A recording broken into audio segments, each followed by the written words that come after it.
Hi, it's Barry Moore back with another Tactical 20 podcast.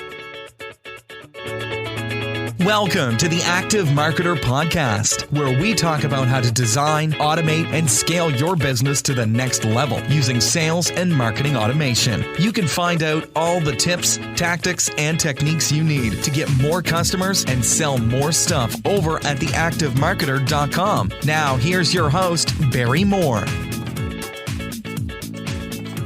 Hi, I'm your host, Barry Moore, and this is going to be another Tactical 20 podcast. The Tactical 20 podcasts are all about giving you an actionable tip, technique, or tactic that you can take away and implement in your business in less than 20 minutes.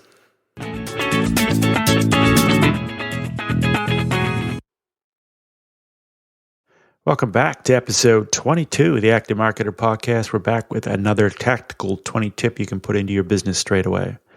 Now, this tip comes from someone else this time. It's a really good tip. Always believe in giving credit where credit is due, and this is a really great tip. It comes from Darren Crawford over at darrencrawford.com, and it involves how to keep an ActiveCampaign automation alive.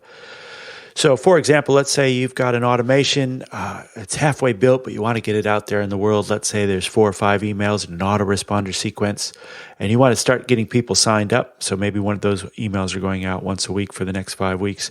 And you know you're going to want to add more to it later on, but you just want to get it out there. So you start the automation. It's got 5 emails, wait a week, send another email, wait a week, send another email, wait a week.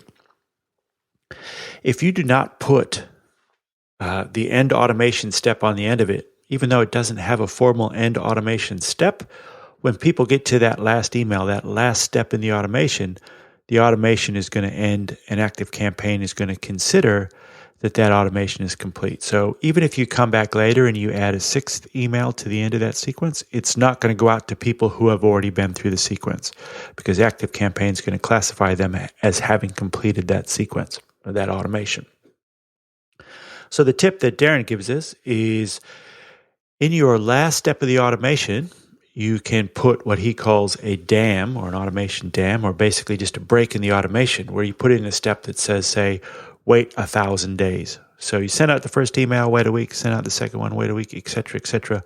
You get to number 5 in the sequence, and that's the last one you've written now, but you want to come back and write another one later.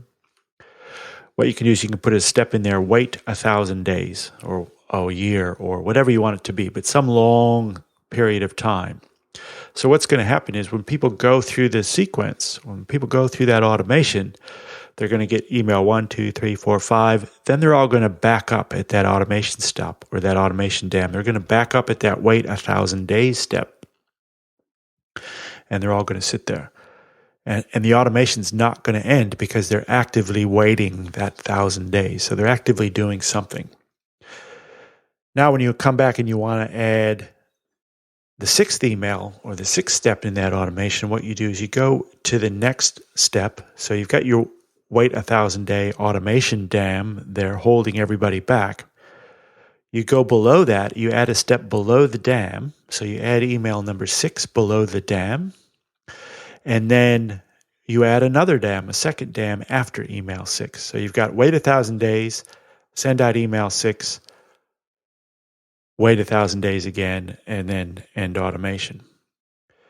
So now everyone's backed up at that first dam, that first wait 1,000 day step. All you need to do is change that to wait a day, or wait 5 minutes, or wait 10 minutes.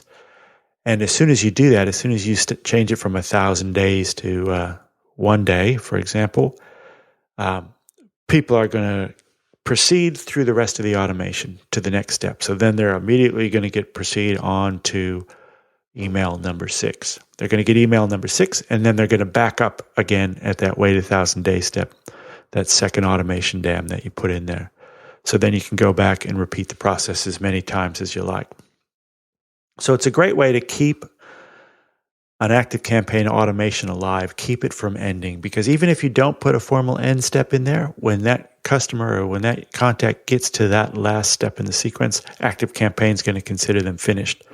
And if you go back and add a 6th email later, all those 1,000 people who have may have gone through the automation already won't get that 6th email. Only new people through the automation will get it. But if you put in one of these automation dams and you make everybody wait, So they're in an active wait state. Then you can go and put as many steps as you like after that automation dam. So really great tip there from Darren Crawford. Again, that's at darrencrawford.com. I'll link to it in the show notes. The show notes for this one won't be very much. It'll just have a link off to Darren's article because he explains exactly how to do it. And you can find those show notes at theactivemarketer.com/22. That is how you can keep an ActiveCampaign automation alive indefinitely using automation breaks or automation dam. Thanks so much for tuning in, and we will see you next week. We have a great interview with Dan Fagella. We're talking about marketing automation sequences that you can use in your business once again. So see you next week, everybody. All right, that's our Tactical 20 podcast for this week. If you have any questions or any topics you'd like to see covered on future Tactical 20 podcasts, you can always send me an email at Barry, B-A-R-R-Y, at theactivemarketer.com and let us know what you'd like to see. Also, if you head over to the show notes for this episode and just leave a comment or leave a comment in any of the episode show notes, tell us what you'd like to see and we'll make sure we cover it on an upcoming episode. So get out there and design, automate, and scale your business to the next level using sales and marketing automation. See you next week, everybody. Thanks for listening to the Active Marketer Podcast. You can find the show notes and all the latest marketing automation news over at theactivemarketer.com.